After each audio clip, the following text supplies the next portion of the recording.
আজকে এই সভার যিনি সভাপতিত্ব করছেন এবং আমাদের মাঝে উপস্থিত হয়েছেন আমাদের ভালোবাসার মানুষ, যুব সমাজের আইকন এবং সারা বাংলা জুড়ে যিনি কাঁপাচ্ছেন সমাজ পরিবর্তনের লড়াইয়ে।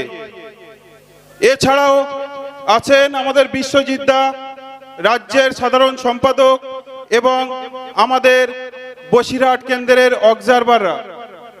এছাড়াও আছেন আমাদের মঞ্চের সামনে আইএসএফ এর এক একটা হৃৎপিণ্ড জাহান কর্মীবৃন্দরা। সবাইকে আমার আন্তরিক ভালোবাসা জানাই।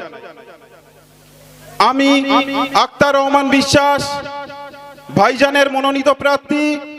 আপনাদের কাছে একটাই অঙ্গীকার করে যাই, একটাই কথা দিয়ে যাই, আপনাদের সাথে আপনাদের পাশে থাকার জন্য আমি এসেছি। ভাইজান পাঠিয়েছেন, আমি কথা দিয়ে যাচ্ছি আপনাদের সাথে এবং আপনাদের পাশে সর্বদাই সর্বসময় আপনাদের সাথে চলে আপনাদের সাথে থাকব। ইন্ডিয়ান সেকুলার ফ্রন্টের প্রার্থী তারা কখনো তৃণমূলের মতো তোলা তুলবে না। ইন্ডিয়ান সেকুলার ফ্রন্টের প্রার্থী তারা কখনো এসি ঘরে বসে পুলিশ দিয়ে বিরোধীদের তুলিয়ে দেবে না। ইন্ডিয়ান সেকুলার ফ্রন্ট বলে আমরা সকলেই একত্রিত হয়ে একটা সমাজ পরিবর্তন করি। এই সমাজ পরিবর্তনটা হচ্ছে আমরা প্রত্যেকেই গণতান্ত্রিক অধিকার প্রয়োগ করব এবং সবাই সবার অধিকারে স্বাধীনভাবে চলাফেরা করব। আজকে এই দুটো তিনটে ঘটনা ঘটেছে বসিরহাটের বুকে। আমি বিস্তারিত যাব না, তবে একটা কথাই বলতে চাই প্রশাসন বন্ধুদের, আপনারা যতই যথেষ্টভাবে বসিরহাট লোকসভায় আপনারা সবার মাধ্যমে যেটা করছেন, যেভাবে চলছেন আপনারা চলুন, কিন্তু আইনকে ভঙ্গ করবেন না। যেখানে মারপিট হবে, আইএসএফও থাকবে, তৃণমূলও থাকছে, আপনি শুধু আইএসএফদেরকে অ্যারেস্ট করছেন, আইএসএফরা ঘরে বসে আছে, তৃণমূলরা ঘর থেকে বার করে এনে মারছেন, তবুও কিন্তু আইএসএফকে অ্যারেস্ট করছেন আর তৃণমূলকে বলছেন তোমরা চলে যাওয়া। তৃণমূলের নেতারা বলছে ওদেরকে অ্যারেস্ট করতে। তো আমরা প্রতিবাদ করতে জানি, সমাজ পরিবর্তন করতে জানি, পয়লা সেটা বুঝিয়ে দেব। এছাড়াও হিন্দু, মুসলমান, দলিত, আদিবাসী সবাই একে একে ইন্ডিয়ান সেকুলার ফ্রন্টের দিকে আসছে বলে তৃণমূল এবং বিজেপি আপনাদের জ্বলছে। আপনাদের এই জ্বলা বন্ধ হবে 1 জুন। সবাই ভোট দিয়ে 4 তারিখে বুঝিয়ে দেবে হিন্দু, মুসলমান, দলিত, আদিবাসী আইএসএফ এর দিকে আসে কিনা। আমরা সবাইকে আহ্বান জানাই ইন্ডিয়ান সেকুলার ফ্রন্টের দিকে আসার জন্য। আপনারা যে ধরনের কর্মকাণ্ড করে যাচ্ছেন, হিন্দু পাড়াতে গিয়ে বলছেন মুসলমানদের দল আর মুসলমানদের পাড়ায় গিয়ে বলছেন বিজেপির দালাল, এইটা কিন্তু মানুষ, বসিরহাটের মানুষ নেবে না, বসিরহাটের মানুষ খাবে না। হিন্দু মুসলমান একত্রিত হয়ে বিজেপি এবং তৃণমূল সাম্প্রদায়িক এবং দুর্নীতিকে দূর করে ইন্ডিয়ান সেকুলার ফ্রন্টকেই বিপুল ভোটে জয়যুক্ত করবে, এটা আমরা আশাবাদী। এবং সবার কাছে আহ্বান, এই দুটো দলকে আপনারা বসিরহাটের বুকে রাখবেন না। আপনাদের যেভাবে দীর্ঘদিন ধরে অত্যাচারিত হয়ে আসছেন, সেই জায়গাটা থেকে দূরে সরে থাকতে গেলে আপনাদের একটাই রাস্তা বেছে নিতে হবে, চিহ্নটা হচ্ছে খাম, দলের নাম ইন্ডিয়ান সেকুলার ফ্রন্ট এবং সেই দলের চেয়ারম্যান নওশাদ সিদ্দিকী। নওশাদ সিদ্দিকী যেভাবে লড়াই করে আসছেন, আজ পর্যন্ত বিরোধী যত নেতা আছেন এবং শাসক বিজেপি আছেন, কেউ নওশাদ সিদ্দিকীর ভুলটা ধরে কোনো স্টেজে বা কোনো মিডিয়ার সামনে বলার সাহস পায়নি। যেভাবে তৃণমূল এবং বিজেপি রাজনীতিটা করে যাচ্ছে, এই রাজনীতিটা একটাই কথা বলে যায়, জনগণের জন্য আগামী দিনের খুব খারাপ দিন আসতে চলেছে। যেটা 2024-এ দাঁড়িয়ে 100-এর মধ্যে 40 থেকে 60% মানুষ খারাপভাবে বসবাস করছেন। আগামী দিনে কিন্তু এই দুটো দলকে যদি আপনারা সমর্থন করেন, আগামী দিনে কিন্তু এই 100-এর মধ্যে 90 থেকে 99% মানুষ কিন্তু বিপদের মধ্যে থাকবেন। এরা কিন্তু জনগণের সাথে থাকে না, এরা থাকে নেতার সঙ্গে, অনুব্রত মণ্ডলের সঙ্গে, শেখ শাহজাহানের সঙ্গে। এরা জনগণের সঙ্গে থাকতে চায় না। যে শাহজাহান সাধারণ জনগণকে অত্যাচার করেছে, সেই জনগণের সঙ্গে তৃণমূল সরকার ছিল না। যখন শেখ শাহজাহানকে অ্যারেস্ট করতে গেছিল, কিন্তু তৃণমূল সরকার সেই শেখ শাহজাহানের সাথেই ছিল, জনগণের সাথে ছিল না।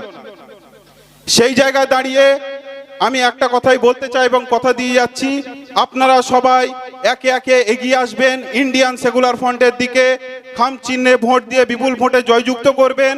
আমাদের চেয়ারম্যান নওশাদ সিদ্দিকী ভাইজানের হাতকে শক্ত করবেন, আগামী দিনে লড়াইয়ের রাস্তাটা আরো শক্ত করবেন, যেন বিরোধীরা এখানে এসে কোনো সাধারণ মানুষকে কিছু বলার আগে, সাধারণ মানুষকে অত্যাচার করার আগে 10 বার চিন্তা করেন যে আমি অত্যাচার করব, কিন্তু আমার সামনে নওশাদ সিদ্দিকী ভাইজান আছেন এবং নওশাদ সিদ্দিকী ভাইজানের বসিরহাটের আইএসএফ এর কর্মীবৃন্দরা আছেন, যারা কিন্তু দাঁড়িয়ে যাবে সাধারণ মানুষের অত্যাচার এবং তৃণমূলের মাঝখানে। আমি বেশি কিছু বলবো না, সবাইকে এই কষ্টের মধ্যে, এই রৌদ্রের মধ্যে যেভাবে কাজকাম আপনারা করছেন, যে সমস্ত ব্যবসায়ীরা এখানে আছেন এবং শ্রমজীবীরা আছেন, চাষিরা আছেন, সবাই সুস্থ থাকবেন এবং সমাজ পরিবর্তনটা আমাদের করতে হবে। এই অঙ্গীকার নিয়ে আমরা এখান থেকে যাব।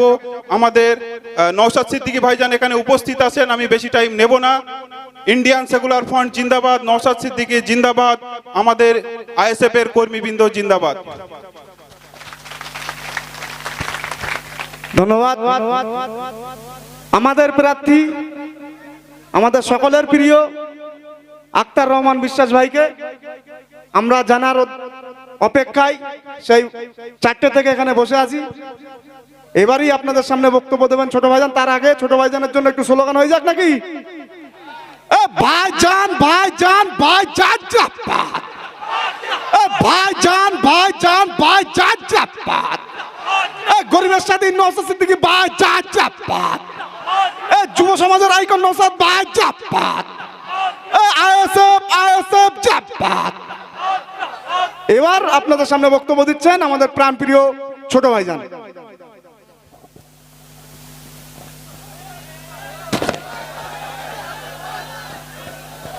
ধন্যবাদ। এত কথা বলার নাই ভাই, ওই দিকটা অনেকটা জায়গা আছে, যারা দেখতে অসুবিধা হচ্ছে ভিতরটা চলে যান না, যাওয়ার রাস্তা আছে তো সামনে দিয়ে আপনাদের, ওই দিকটা অনেকটা জায়গা আছে, গিয়ে বসতে পারেন আপনারা,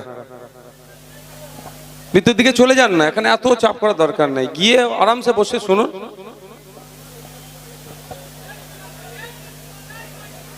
আপনারা যারা এসে উপস্থিত হয়েছেন, অনেকে শাসকের ভয়ে, শাসকের অত্যাচারের ভয়ে, হুমকির ভয়ে অনেকে হয়তো এখানে এসে উপস্থিত হতে পারেননি, কিন্তু চায়ের দোকানে বসে, কোনো দোকানে বসে আমাদের মাইকের আওয়াজ শুনতে পাচ্ছেন। প্রত্যেককে আমি বলবো, আমরা স্বল্প কয়েকটা কথা বলবো এখানে। দীর্ঘক্ষণ ধরে আমাদের ইন্ডিয়ান সেকুলার ফ্রন্টের পক্ষ থেকে আক্তার রহমান বিশ্বাসের সমর্থনে এই ইটিন্ডা পানিতর অঞ্চলে এই এলাকার মানুষের কাছে এসে আমরা ভোট চাইতে এসেছি। দীর্ঘক্ষণ আপনারা বক্তব্য শুনেছেন, আমাদের একাধিক বক্তারা একাধিক বক্তব্য দিয়েছেন। মূল লক্ষ্যটা এটাই তাদের যে আগামী জুন মাসের 1 তারিখে সকাল সকাল খামচিহ্নে ভোট দিয়ে আক্তার রহমান বিশ্বাসকে পার্লামেন্টে পাঠানো, পার্লামেন্টে পাঠানোর পরে তার কি কাজ আছে বা একটা এমপির কি কাজ, সেইটা আপনাদের কাছে আমি একটু শেয়ার করতে চাই। আপনারা শুনবেন? কারা শুনবেন, শুনতে চাচ্ছেন হাত তুলুন তো। আপনাদের একটু জানা দরকার একটা এমপির কাজটা কি। দুঃখের বিষয়, এই ভাই যারা গাছে উঠেছে সাবধানে থাকবে, গাছে না কিসের চালে উঠেছো সাবধানে থাকবে ভাই। এই টয়লেটের ছাদে দেখো ভালোবাসতে যে ভাইজান জিন্দাবাদ বলে নিচে সামনে দিও না, বিপদ হয়ে যাবে। তো আগে জানতে হবে আমাদেরকে, আমরা এই বসিরহাট লোকসভার প্রায় 16 লক্ষের অধিক ভোটার। আমাদের চাওয়া পাওয়া, অভাব অভিযোগ আমরা দেশের আইনসভাতে কিভাবে পাঠাবো। সবাই যদি আমরা এই 16 লক্ষের অধিক মানুষ যদি দিল্লিতে গিয়ে দেশের আইনসভার মধ্যে বলি, না আমাদের সবার পক্ষে যাওয়া সম্ভব হবে না, যারা শুনবেন তাদের শোনার মতো মানসিকতা বা ধৈর্য থাকবে। সেই জন্যই ভোটিং সিস্টেম। আমরা আমাদের জনপ্রতিনিধিকে দেশের আইনসভায় পাঠাবো।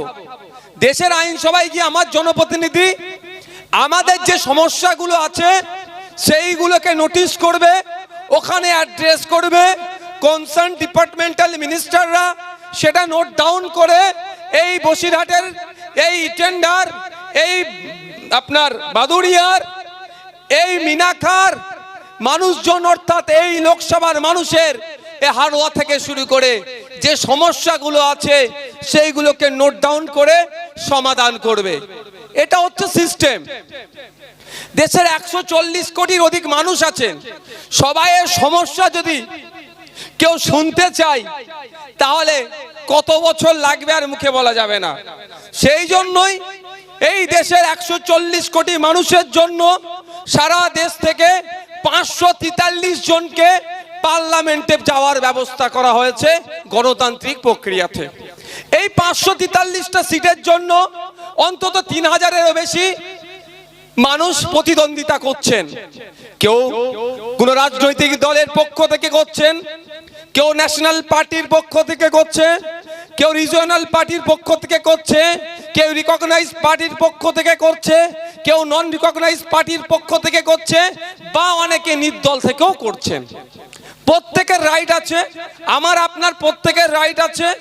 ইসিআই যে গাইডলাইন দিয়েছে সেই গাইডলাইনকে মান্যতা দিয়ে আপনি আমি যে কেউ ইচ্ছা করলে বসিরহাট থেকে নয়, এই 543টা সিটের যে কোনো জায়গা থেকে ভারতবর্ষের যে কোনো প্রান্ত থেকেই আমরা কন্টেস্ট করতে পারি।